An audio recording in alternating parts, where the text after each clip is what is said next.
Iran और Israel के बीच चल रहा तनाव सिर्फ दो देशों के बीच नहीं बल्कि ये दुनिया के कई देशों के लिए चिंता का विषय बन गया है। जहां भारत ने भी एडवाइजरी जारी कर भारतीयों से तेहरान छोड़ने की अपील की है, लेकिन इस पूरे घटनाक्रम में पाकिस्तान का नाम अचानक चर्चा में आ गया। वजह ईरानी राष्ट्रीय सुरक्षा परिषद के सदस्य मोहसेन रिजाई ने एक इंटरव्यू में कहा, पाकिस्तान ने हमें बताया कि अगर इजरायल ने तेहरान पर न्यूक्लियर अटैक किया तो हम भी उन पर न्यूक्लियर बम गिराएंगे।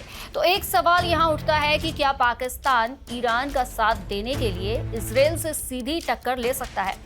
इतिहास, जियोपॉलिटिक्स और हालिया घटनाओं को समझे बिना इस सवाल का जवाब अधूरा रहेगा। आइए समझते हैं पूरा मामला। पाकिस्तान और ईरान दोनों इस्लामी गणराज्य एक लंबी साझा सीमा के साथ जुड़े हुए हैं। दोनों देशों के बीच सांस्कृतिक और धार्मिक संबंध भी गहरे रहे हैं, लेकिन ये रिश्ता हमेशा आसान नहीं रहा। कभी सीमा पार आतंकवाद को लेकर तनाव तो कभी बलूचिस्तान की स्थिति पर मतभेद।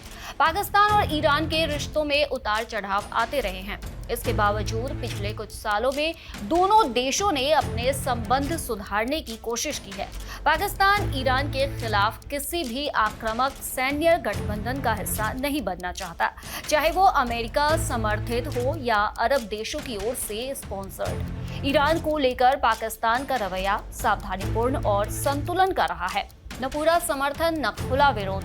अब बात पाकिस्तान और इजरायल की, तो दोनों देशों के बीच कोई औपचारिक डिप्लोमेट रिलेशन नहीं है। हालांकि दोनों देशों के बीच कुछ मौकों पर बैक चैनल डिप्लोमेसी और खुफिया स्तर की बातचीत की खबरें सामने आती रही है, लेकिन पाकिस्तान की जनता और राजनीतिक ढांचे में इजरायल के खिलाफ एक स्पष्ट विरोध रहा है, खासकर फिलिस्तीन के मुद्दे को लेकर। ऐसे में जब इजरायल और ईरान के बीच युद्ध जैसे हालात है, तो यहाँ पर पाकिस्तान की स्थिति बहुत नाजुक दिखती है।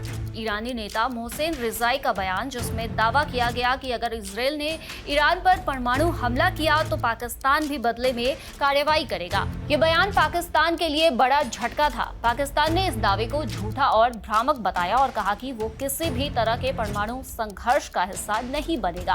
पाकिस्तानी रक्षा मंत्री ख्वाजा आसिफ ने इस बयान को जहरीला झूठा करार दिया और कहा कि पाकिस्तान की नीति स्पष्ट है, हम अपने परमाणु हथियारों को सिर्फ आत्मरक्षा के लिए बनाए हुए हैं, न कि किसी तीसरे देश के लिए हमला करने के लिए।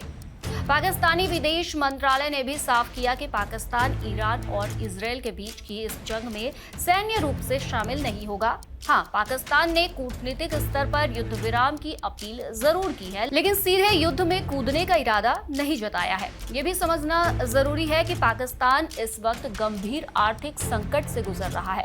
ऐसे में किसी भी परमाणु ताकत इजरायल के खिलाफ पाकिस्तान की रणनीतिक सोच के बिल्कुल खिलाफ होगा। विश्लेषकों का मानना है कि पाकिस्तान के लिए यह समय रणनीतिक धैर्य दिखाने का है। भले ही उसके संबंध ईरान से अच्छे हो, लेकिन इजरायल से दुश्मनी मोल लेना उसके लिए राष्ट्रीय हित में नहीं है। और फिर पाकिस्तान पहले ही कई आंतरिक संघर्षों और सीमाई समस्याओं से जूझ रहा है। तो कुल मिलाकर जवाब यही है, पाकिस्तान अभी ईरान के लिए इजरायल से तो दुश्मनी बिल्कुल मोल नहीं लेगा।